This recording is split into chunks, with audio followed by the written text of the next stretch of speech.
Hi, this is Marilyn coming to you from Youth Services at the Pickaway County Library.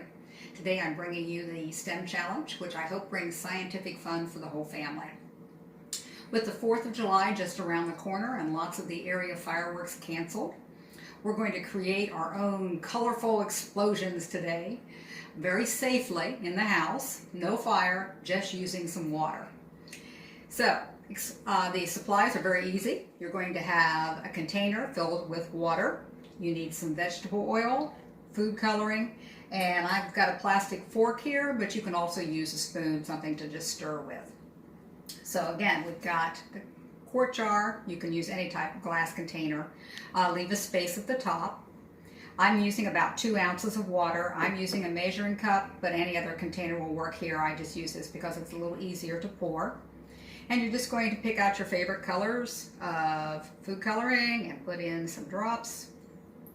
I'm going to use some red and blue, of course, for to be very patriotic here. And let's throw in some green for fun too. And you can use as much or as little as you want.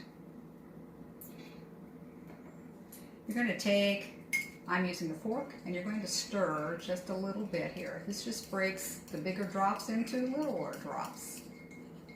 And they can be different sizes though, no problem. And you can see I have different sizes in there.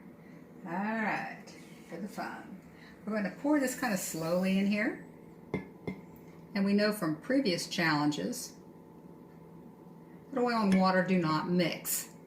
So the food coloring is going to sit right there in the oil for a few seconds. But watch what happens.